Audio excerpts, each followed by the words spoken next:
Қайырлы күн, құрметті бірінші курс магистранттары. Басқару психологиясының екінші дәрісін назарларыңызға ұсынамын. Басқарудың психологиялық теориясы. Дәріс жоспары. Басқару психологиясының мәдени-тарихи аспектідегі негіздері, психологиялық басқару теориясы, басқарушылық қызметтің негізгі функциялары. Адамзат қызметінің көптеген саласында ғылым мен өнер бірінен бірі оқшауланбайды. Керісінше, бірінен бірі толықтырады. Басқару бір мезетте көне өнер болып та, жаңа ғылым болып та есептеледі. Басқару ұйымның мақсаттарына қол жеткізуге бағытталған үйлестірілген шаралардың жиынтығы деп саналады. Кейде басқару түсінігінің синонимдері ретінде менеджмент және жетекшілік ұғымдары қолданылады. Алайда олардың мазмұнында әлдебір айырмашылықтар баршылық. Менеджмент ұғымының кең етек алған түсініктемелері келесілерде көрсетілген. Менеджмент алуан түрлі ұйымдардағы адамдарға жетекшілік ету барысында қызмет ету іс-әрекет түрі. Менеджмент бұл осы қызметті жүзеге асыруға көмек беретін адам білімінің саласы. Соңғысы, менеджмент менеджердің жинақталған ретінде белгілі бір адамдар санаты, басқару бойынша жұмысты іске асыратындардың әлеуметтік тобы болып табылады.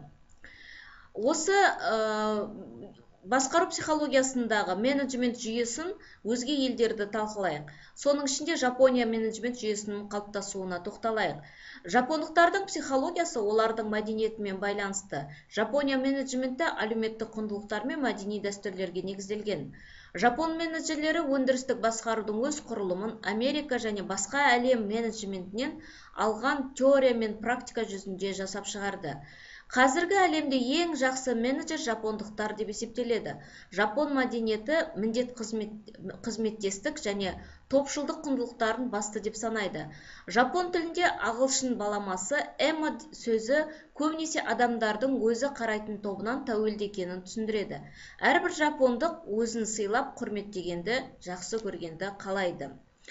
Жалпы Жапония мемлекетінің айтып отырған менеджмент жүйесінің кейбір элементтері біздің елімізде де бірінші ұстанымға ие екендігін көруімізге болады. Соның ішінде мәдениетке байланысты, құндылықтарға байланысты, мәдени дәстүрлерге, ұлттық негізгі дәстүрлерге негізделген басқару жүйелері қалыптасып келе жатқандығын байқауымызға болады. Осы Жапония компанияларынан жан-жақты зерттеп, менеджменттің ең басты 5 ұстанымын бөліп көрсеткен Америка ғалымы Олстол болатын. Бірінші ұстаным, жапон жұмысшылары өз міндеттерін орындаумен қатар, оны жетілдіруге тиіс деп есептейді екен. Екінші ұстанымы бойынша, жұмысшы жұмысынан жақсы атқаруға талпыну. Ол жұмысын атқара отырып, оны дамытуға үлес қосып, материалды және рухани рахаттанады. Жапон менеджерлері жұмысшының еркін шектемейді. Үшінші ұстаным, жұмыс орнын отбасына айналдырады. Жапондықтардың жалдаушылар мен жалданушылар бір тұтас деп есептелінеді. Ол ұстаным эмо түсінігін қанағаттандырып, адамдар арасында қолдау мен көмекті нығайтады. Төртінші ұстаным бойынша топ жеке адамнан құнды. Олардың ойынша адам эгоист болмау керек. Өзі өмір сүретін топқа ризашылық білдіреді.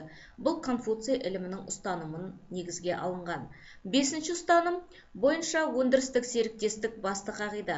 Жапон менеджерлері жұмысшыларды өздерінің жетістікке жету себепкері деп есептейді. Серіктестікке бағытталу учева терминімен сипатталады. Жалпы жапондықтардың осы менеджмент жүйесіндегі ең басты ұстанымы, осы 5 ұстанымның да ішіндегі ең өте шығуына себеп болатын, ол әрбір жұмысшының еңбек қабілетіне қарай емес, еңбек стажына қарай, яғни өтіліміне қарай қаржы төленеді. Сондықтан бұл жерлерде бәсекелестік деген орын алмайды. Яғни бәсекелестік бар орын, бірақ жаңағы қаражатқа байланысты, жас ерекшелікке байланысты келген кезде бұл үлкен сыйластықпен, адамгершілік тұрғыда сипатталатындығын Олстол тоқталып өткен болатын. Ресейде менеджмент жүйесінің қалыптасуы, Ресейде менеджмент термині тек 20 ғасырдың 60 жылдары ғана енді. Бұл жағдай нарықтық экономиканың қайта құрылу кезеңінде болды. Менеджменттің Ресейде етек жаюына Гастек пен Керженцевтің үлесі мол болды. 20 жылы Гастевтің қолдауымен психологиялық зертхана Ресейде алғаш рет ашылды. 50 жылдары академик Бергтің арқасында кибернетика саласы дамып, адам еңбегінде көтеруге жағдай жасалды. 60 жылдары басқару ғылымының түсінігі пайда болып, кеңінен зерттелді. Экономиканы басқару дамыды. Ал 90 жылдарда Ресейде экономика тағы да өзгеріске ұшырап, олар жекеше басқарудың нарықтық экономикасына көшті.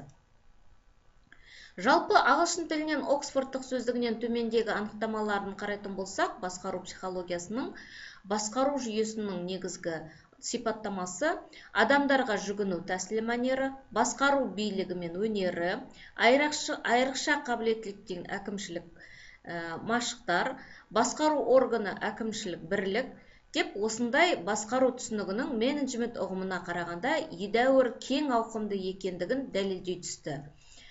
Содан келіп, осы басқару жүйесінде психологияның қажет екендігіні, менеджменттен бөлініп, өз басқару психологиясының қалыптасуына өз ықпалын тигізді.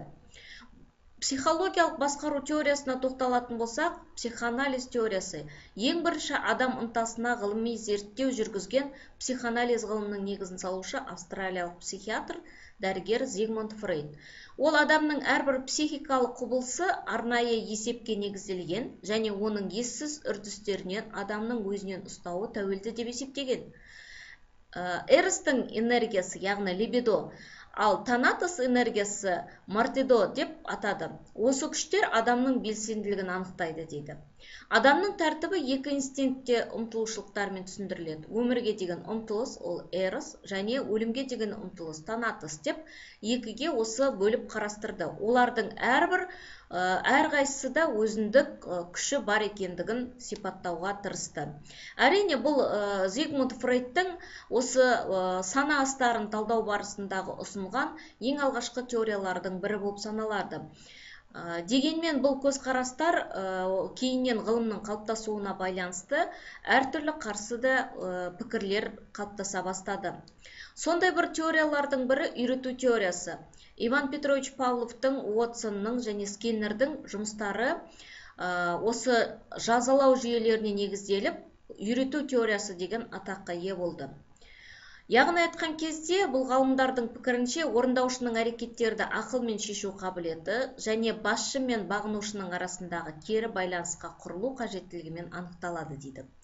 Үйрету теориясының негізінде рефлекс ұғымы бар, яғни тұлғаның сыртқы құбылыстарға жауап беруі жатады дейді. Рефлекстер туылған, яғни шартсыз және тәжірибеден жинақталған шартты рефлекстер болып бөлінеді. Туылған рефлекстер ессіз атақ кезінде сезімнің, эмоциялардың, қалаулардың қиын толыққанмен байқалып, шешім қабылдау және еріктілік көрсететін кезде байқалады дейді. Шартты рефлекс осы теорияның жақтаушылардың көзқарасы бойынша ойлау мен өзін ұстаудың стереотипінен құрап, адамның алға ұмтылушылық жүйесінің бөлігі болып табылады деп осы көзқарас үйрету теориясының негізгі ұстанымы болды. Белгілі тұлға теориясын айналысушы неміс-америка психологы Курт Левин басқару үлгісінің концепциясын құрастырып сипаттады. Ол тәжірибе жүзінде зерттеулерге бойынша үш негізгі үлгіні бөліп көрсетті. Ол қазіргі таңда кеңінен қолданылып жүрген, біздің басқару психологиясында да, қарым-қатынас барысында да, топты басқару барысында да кеңінен қолданылып жүрген үш типі. Бірінші авторитарлық, екіншісі демократиялық және нейтралды. Осындай үш жаңағы үлгідегі негізде Курт Левин ұсынған болатын. Блейк мен Мутонның басқару теориясына тоқталатын болсақ, америкалық зерттеуші Блейк пен Мутон кез келген басқарушы әрекетте екі өлшемнен өлшеуді ұсынды. Өндіріске көңіл бөлу және адамдарға қамқор болу дейді. Өндіріске көңіл бөлу ол басшының көптеген сұрақтар жүйесіне қатынасы, яғни кадрлар таңдау, адамдарды ұйымдастыру, өндірістік үрдістерді және шығаратын өнімнің көлемі мен сапасын қатысты шешім қабылдау болып табылады. Ал адамдарға қамқор болу жұмысшыларының мақсаттарына жетуіне, өзіне құрметпен қарауды, жауаптылықты дамытуды, жақсы еңбек жағдайын туғызуды, ал тұлға аралық жақсы қатынастарды болуды меңзейді. Неке осы Блейка мен Мутонның басқару теориясындағы белгілі бір ұстанымдары мен бағыттары осы теорияларды құрайды. Кононның ойынша басқарудың жаңашыл талдаушы типі ұйымға нарықтық белсенділіктің ең басты кезінде дамуына үлес қосатын тиімді үлгісі болып саналады. Ол өзіне келесі менеджерлік тәртіпті элементтерін қамтиды. Яғни ұйымға берілгендік, қуаттылық, жаңашылдыққа ұмтылу, жаңа ақпараттар мен идеялардағы шапшаңдық, көптеген идеялар мен жаңалықтарды жалпыландыру, шешімді тез қабылдау, топтық әрекеттерді сәйкестендіру, мақсаттарды таңдаудағы нақтылық, басқалардың пікірімен санасушылық және сәтсіздіктерге шыдамдылық таныта білу.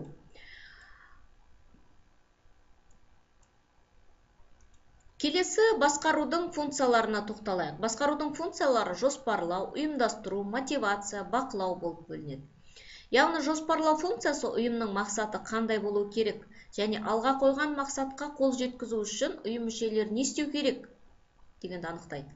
Ал ұйымдастыру функциясы ұйымның барлық бөлімшелері арасында тұрақты және уақытша өзара қарым-қатынастарды орнатуға, ішкі тәртіп және оның шарттарын анықтауға негізделеді.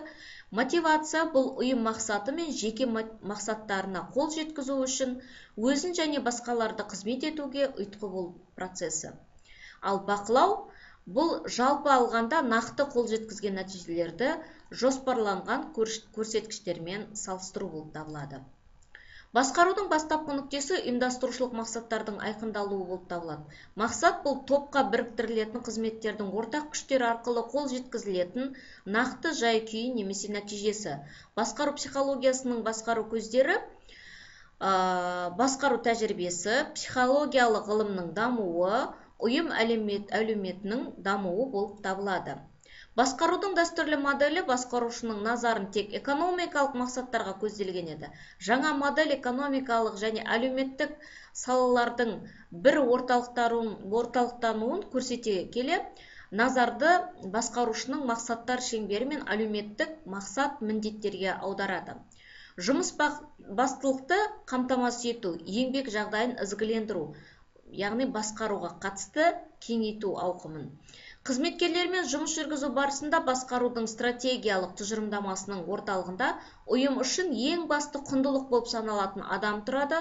Мазмұны бойынша қызметкерлерді басқарудың жаңа стратегиялық тұжырымдамасы төмендегідей ол қағидаларға негізделеді.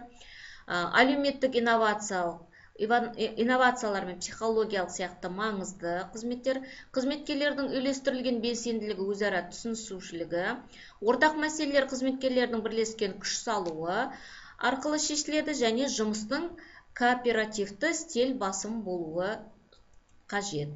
Басқарушылық қызметтің синтетикалық табиғаты жеке біріккен ретінде қызметтің айрықша спецификалық түріне жататындығын ғана анықтамайды.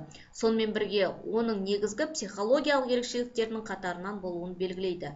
Карпов бұл жөнінде келесілерін жатқызады. Біріншісі, басқарушылық қызмет тікелей емес, белгілі бір ұйымның қызмет етуінің соңғы нәтижелерімен байланысты. Аталмыш белгілі бойынша басқарушылық қызмет атқарушылық қызметтен ерекшеленеді. Екіншісі, басқарушылық қызмет өз заты бойынша өте айрықшаланған. Оның пәні ретінде адамдар, тұлғалар сияқты өте ерекше заттар болып табылады. Басқарушылық қызметтің ерекше болуы оның пәні ықпал ету объектісі субъектілері болып табылатындығында. Осыған байланысты басқарушылық қызметтің қызықты ерекшелігін атап өткен жөн. Ондағы еңбек объектісі мен субъектісі өз ұйымның күрделілігі бойынша бірдей ғана емес, сонымен қатар өздерінің негізгі, яғни психологиялық ерекшеліктері де ұқсас болып табылады. Яғни осы басқару психологиясының ұжымның субъектісі мен объектісі жөнінде де біз кейінгі тақырыптарда қарастыратын боламыз.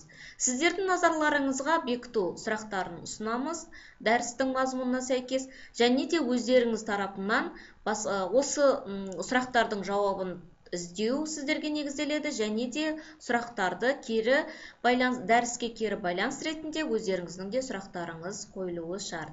Сіздердің назарларыңызға біздің Құдайберген Жұбанов атындағы Ақтөбе өңірлік университетіміздің кітапхана қорында, электрондық кітапхана қорында бар осы әдебиеттерді сіздердің назарларыңызға ұсынамыз. Әдебиеттерді негізге ала отырып, практикалық сабақтарға және өзіндік жұмыстарға дайындалуға сіздерге себепші болады деп сенім білдіреміз. Назар қойып тыңдағандарыңызға рахмет.